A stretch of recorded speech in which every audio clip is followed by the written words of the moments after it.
Monday Morning Quarterback, episode 88. Thank you all for tuning in, and I hope you all can say a prayer for Ryan Newman. I was running out the door as that race was ending to get here and finish my preparation for tonight and do a couple things, and that was a scary crash. So he's a really, really good guy. We got to work with him this year at the Chili Bowl when he drove for Clausen Marshall. And, of course, he's an Indiana native and started his career in USAC. So let's hope for the best news for him. We just got back from Florida. We were down there for 2 weeks, kicked off the season with quarter midgets, and then did some sprint car racing the next week. Continuing the development of some new products that we hope to launch here in the coming months. And just trying to help all of our customers get their season started off on the right foot. And it was really nice to be down there in the sunshine. But it's good to be back home and getting ready for outdoor season. So we're looking forward to that and getting everybody's shocks freshened up and new packages built for folks. And it's always an exciting time of year. I think I enjoy the building of the race car and organizing of the trailer and getting everything in line. I think that's kind of one of my favorite things about the sport is getting everything ready to start the season and starting fresh and new and hopefully improving things that we had on our list going into the off season. Hopefully we're able to get all those things improved and ready. So exciting time of year for us. But tonight we are going to talk about coil springs. So a lot of the classes that we build shocks for use coil springs. So pretty much every dirt midget is a coilover front. There's some non-wing sprint cars that are still coilover, not nearly as many. A handful of micro chassis builders still build a coil front car. And then quarter midgets are 4 coils, and pretty much any of the pavement sprint car silver crown stuff we do anymore, or midget stuff, it's all coilover. So we've dove in depth on torsion bars and thought it'd be a good idea to give the same kind of love to the guys using coilover. So I'll kind of run through my spiel and what I wanted to get across to you guys as far as coilover springs, and then I'll go back and answer all your questions regarding coil springs or anything that you had a question about. So to start off, I wanted to show the different styles of springs you may see. For the most part, you're going to be looking at a constant rate linear spring. Matter of fact, USAC went to a rule for quarter midgets that the spring needs to kind of look like that. Most of our markets, the dirt midget fronts are going to be that way. Most all the pavement stuff's that way. The progressive springs and the dual rate springs are becoming more popular in dirt late models, dirt modifieds where they're permitted. Certainly off-road cars use that style of spring. But for the most part, that first spring you see, what they refer to as a constant rate linear spring, that's what's going to be most popular. That's what you're going to see the most of in our core markets. So that style of spring generates a very linear graph. So I didn't pull one up. You all are familiar who've been watching the show what a linear shock graph looks like, and that's pretty much what a linear spring looks like. It's a very linear rate until it gets to the point of coil bind. Now, most of the time, we're not going to see any coil bind. So a coil bind spring is when it's compressed all the way, and the spring you're seeing here on the right, that's in a coil bound state. Okay, that's in a coil bound state. But most of the time we're not going to see that. So I have like an 8-inch 125 spring here. I ran it across our spring rater earlier, and it travels almost 4.5 inches. So that would be a spring that you would run on like the front of a micro, and typically you're not going to have more than 3 inches of available shock travel. So the shock would bottom out before you got to a coil bound state where the spring rate rises drastically. So Coil binding became very popular in the early 2000s in the NASCAR stuff. They found that as a handy tool to control ride height. So they would run a very soft front spring for the size of that vehicle and let the spring coil bind and then run a lot of rebound in the shock to keep it coil bound. And what that allowed them to do is we would put the car on a pull down rig and travel it into a coil bound state, and we would adjust the spring and the spring cups to where the shock or the spring coil bound, the front valence was perfectly sealed off, creating maximum front downforce. So they were doing that for an aero advantage, not for a nice ride or anything like that. So in our markets, midget sprint cars, quarter midgets, we're not running springs in a coil bound state. We're running right through their linear rate. So when this spring says it's a 125 pound rate, for every 1 inch of travel, it's generating 125 pounds of rate. So if you travel at 1 inch, you've created 125 pounds of rate. 2 inches, it would be 250. Okay, so it's creating 125 pounds per 1 inch of travel. If I cut back over to this image here, this is a good indicator on how to measure your spring. So it shows you outside diameter, inside diameter. Often when you're ordering a spring, you're going to order off the inside diameter. That spring I showed you is 1 7/8 inches. And then this also shows you how to measure your freestanding height, your coil diameters, and then your compressed length of the spring. So that kind of gives you everything you would need. Typically, you're just going to need to know the ID and the freestanding height you would want. So this is a 1 7/8 ID, 8 inch overall height, 125 pound rate. So if you were to get on our website, that's pretty much how you would order that spring. The next thing we'll talk about is the importance of a quality spring. So a couple things come to mind. One is, get it where you can see this whole thing. So this, a Hypercoil, Eibach, those are the two major players that build really, really nice springs, okay? And so this spring is precision ground, so when they say it's 8 inches, it's right at 8 inches. It's really important for a couple reasons. When you go to change spring rates,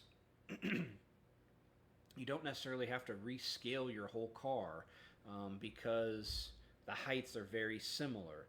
Now, if you're making a big spring change, you would need to rescale because your preload will change.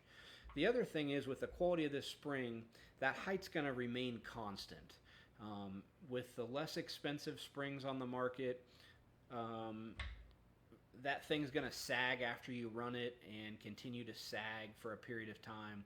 So your ride height's going to change. You would set your car up with a specific amount of preload, but then while you're running, the spring's actually getting shorter, which then causes an issue down the road. The other important thing is with rate overlap. So, and what I mean by that is you go to do a spring change, but you're effectively not changing anything. So, for example, if you had a 175 pound spring on your right front of a midget and you wanted to go to a 185 pound spring, you're making a 10 pound spring change, but that's only a 5% change. Some of those lower end springs, they have a 5% tolerance. So if you had a 175 that was on the stiff end and a 185 that was on the soft end, you actually might have put a softer spring on or made no change at all. It's even more pronounced in like a quarter midget. If you went from a 130 to a 135, which is like a 3.7% change, you very well might not have made a change. Hypercoil springs is what we've carried forever. We're going to start carrying some Eibachs as well because they have some rates to fill in the gap for Hypercoil, and we've tested some of their stuff, and it is really high quality stuff. They're more in the 2% range, and typically we find them even more accurate than that. So that's going to eliminate rate overlap, okay? So if you go from a 175 to a 185, you're actually going to be increasing your spring rate, where with some of the other brands that certainly may not be the case.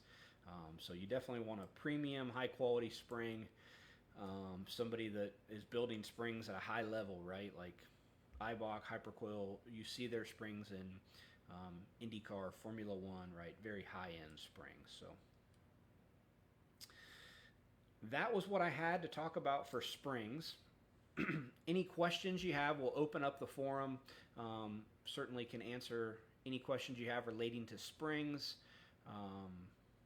or any racing setup questions you have.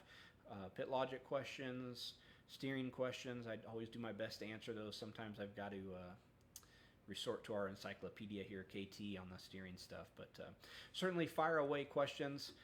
We're here to answer those this evening. I'm glad to be back at our regular time and doing it here. One of the things I'm looking forward to, you guys are probably tired of looking at that blank wall. We had a backdrop for a while, and then it kind of fell off that block wall. As we're laying out our new shop, we're going to have a designated room to do this. That'll be, we'll have some new tools to have a little nicer production, and then a nicer backdrop and stuff. So that'll be really good. We're looking forward to that. So this weekend, I'm heading to Columbus, Ohio for indoor quarter midget race, and then next week we'll be at DeCoin for the midget micro junior sprint 2-day race indoor over there. So still got a few more indoor races, and then the outdoor season kicks off. I think after that we're off for a week or two, and then I'm going to go to North Carolina for the Carolina Clash, which Pit Logic is sponsoring. So looking forward to that. In between DeCoin and there, my wife and I are leaving for a much needed vacation. We don't get too many non-racing vacations, so every now and again you need to do that. So we're going to do that before the season starts. Looking forward to that. Nate Foster, which is better, 4-inch, 5-inch, or 3-inch spring for a quarter midget? I'm not a big fan of the very short 3-inch springs. Reason being, to get the ride height, there's not as many coils there. They seem to vary in height more than I would like. The Hypercoil is a 4 1/4. Eibach, I believe, offers a 4 and a 5.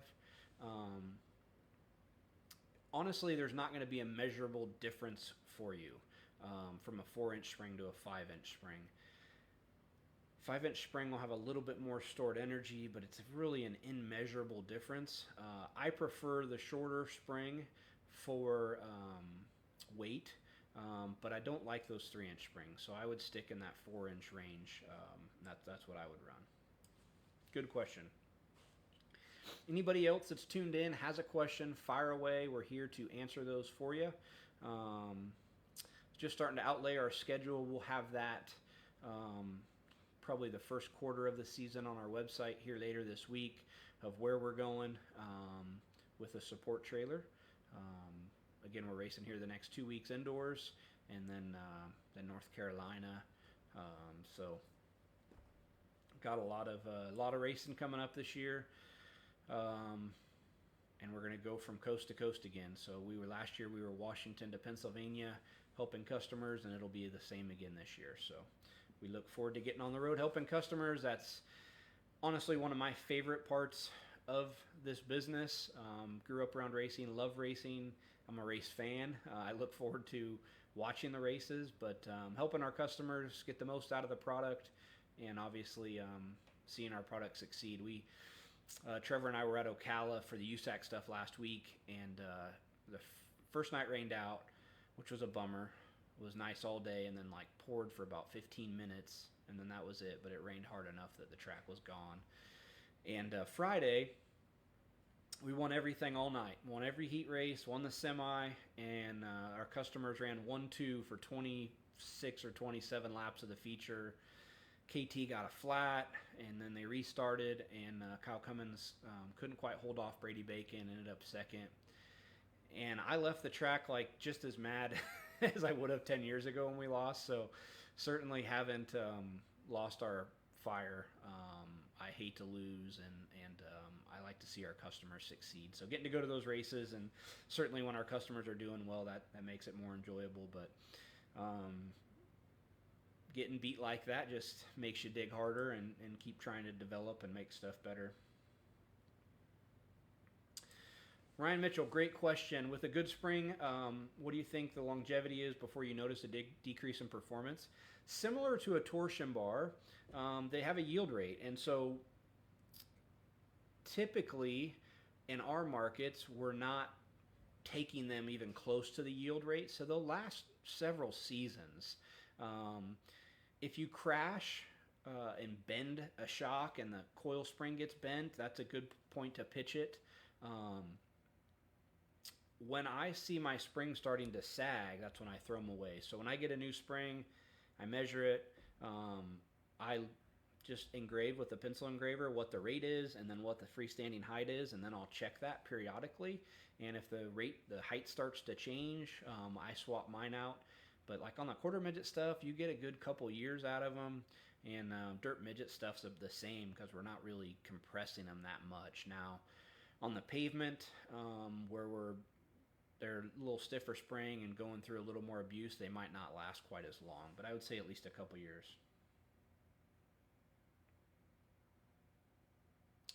Tony, why should or shouldn't you run a helper/bump stop spring? Good question. What type of car are you referring to? Because there is a time and a place for both helper springs and bump springs depending on what kind of racing you're doing. Scott, advantages to switching to a 4-bar micro versus a coil front. In my experience, a coil-over front car is going to react a little bit quicker. It's not as forgiving to drive, and typically wing racing, a 4-bar car is going to give you a better overall balance and more grip. It's not as susceptible to losing the nose of the car. However, there's times where when the track gets really slow and slick that with a coil spring, you can get a little more reaction out of the front end, maybe get a little bit more forward drive. So I think that's when you see non-wing guys kind of go like a coil front. However, pretty much, every car in the main event last week at the USAC race was a 4-bar. So obviously you can make a non-wing car really go with a 4-bar suspension. Granted, they've got 900 horsepower, which helps with weight transfer as well. But on a micro, if it was me, I would stick with a 4-bar. I think it's just a little more forgiving of a car to drive. But certainly if you're a non-wing guy, coil fronts can be an advantage at times. Rick, sorry you missed it. Glad you're out working on your car. You can go back and watch from the start. We went over coil springs and some things to look for. Certainly would be beneficial for a quarter midget guy like yourself. So, does anybody else have any questions before we sign off for the evening? Again, next week we have a good topic to go over. I apologize we haven't had topics the last few shows because we've been traveling and whatnot, but we like to have something to chat about with you guys each week. And certainly if there's a topic that you're wanting advice on, let me know. Tony, if you want to shoot me a DM here or an email, I will answer your questions specifically regarding helper springs and bump springs. We did a whole show on helper springs, so that might help answer your questions. And we also did a show on bump rubbers. So appreciate you guys tuning in. Hope you all have a fantastic week, and we look forward to catching up with you next week if we don't see you at a racetrack before then. Take care, guys.